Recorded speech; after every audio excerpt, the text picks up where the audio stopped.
Enfin, ça y est, nous y sommes. Nous entrons dans une nouvelle ère de ce triathlon puisque Oda prend les choses en main. Salut à tous, vous l'aurez compris, aujourd'hui il est question de Strong World.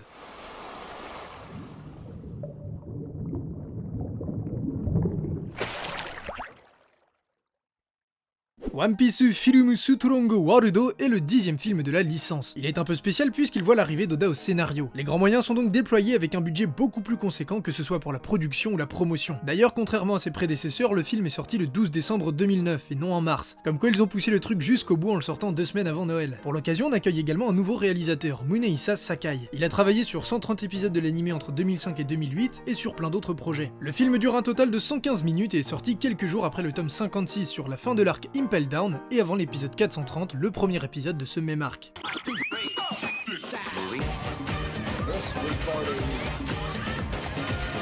Les Mugiwara arrivent bientôt à la fin de la première partie de Grand Line. Soudain, un gigantesque bateau volant les dépasse, mais pas le temps de se poser la moindre question puisqu'un cyclone va se former d'une seconde à l'autre. Luffy prévient alors l'équipage du bateau volant. Grâce à l'intuition de Nami, les deux navires y échappent de justesse. Le capitaine du mystérieux navire décide alors de remercier ses sauveurs en personne. Il s'agit ni plus ni moins que du légendaire Shiki le Lion d'Or, rival du roi des pirates et seul évadé d'Impel Down. Pour les remercier, il décide de les emmener à East Blue afin d'aider leur village à faire face aux récentes disparitions d'îles entières qui frappent la mer depuis plusieurs jours. Mais Shiki trahit les Mugiwara, il kidnappe Nami et abandonne le reste de l'équipage sur son territoire d'île flottante. Dispersés aux quatre coins de ces îles, les Mugiwara vont devoir échapper à des créatures génétiquement modifiées pour mettre fin au plan de conquête du pirate. Alors qu'est-ce que vaut ce film by Oda himself? Bon, clairement il déchire, mais il n'est pas parfait non plus. Comme je vous le disais en début de vidéo, la production a sorti l'artillerie lourde et ça se voit. Bon déjà qu'on se mette d'accord, les décors sont sublimes, c'est une merveille à regarder et je vous le dis, ce sont les meilleurs décors de ce triathlon. Et ce n'est que le début. Absolument tout est grandiose. Les Mugiwara ont droit à plusieurs tenues alternatives, notamment leur costard qui donne l'une des meilleures scènes du film, portée par une OST épique. D'ailleurs, tout le film est porté par de super OST. La bestiaire d'animaux loufoques est complètement dans le thème One Piece et nous donne de très beaux affrontements contre les héros. Et encore une fois, de manière générale, les combats sont tous réussis grâce à une animation au top niveau. J'avais l'impression de voir un film d'animation de grand studio et non pas un simple produit dérivé en le regardant. Le combat à 5 contre Shiki est énorme. Couplé au pouvoir démentiel du personnage qui crée des têtes de lion géantes, c'est une pépite. Et le combat de fin, que dire de plus? L'attaque finale est une tuerie, même si j'avoue pas trop comprendre ce qu'a fait Luffy avec la foudre.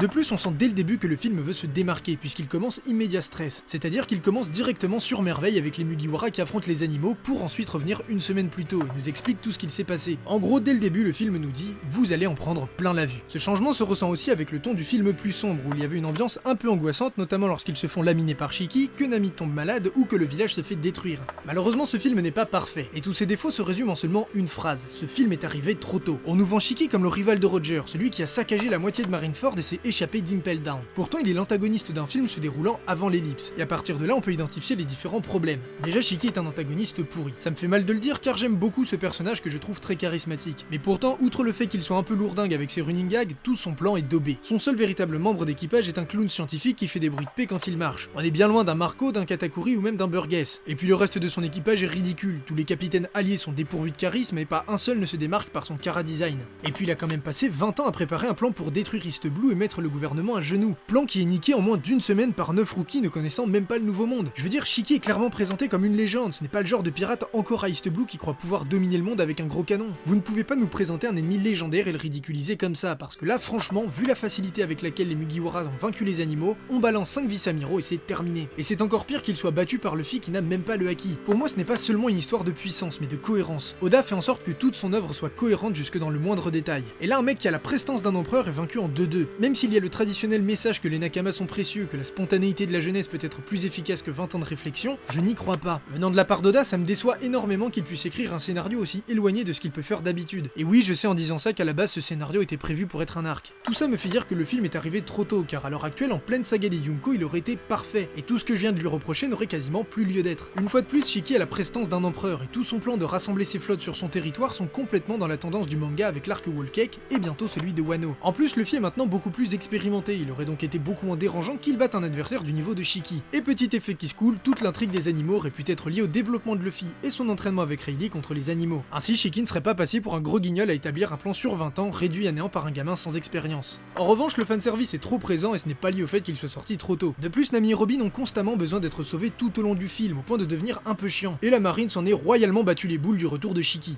Au final, que retenir de Strong World, premier long métrage d'Oda? J'insiste là-dessus, mais le film est arrivé trop tôt, ce qui m'a personnellement sorti du film à plusieurs reprises. Ce que je trouve décevant quand on sait qu'Oda s'en est occupé lui-même. Et quand je vois ce que ça pourrait donner maintenant, c'est vraiment dommage. Malgré tout, le film est tellement au-dessus sur tout le reste que ça en fait l'un des meilleurs films One Piece. L'animation est au top, les OST font le café, et tout l'univers autour de Shiki est tout simplement sublime. Je vous le recommande donc vivement, même si je pense que vous l'avez déjà vu, un peu comme Z et Gold, hein, c'est les films les plus populaires et les plus aboutis. On se retrouve donc demain, toujours avec du Strong World. Salut à tous.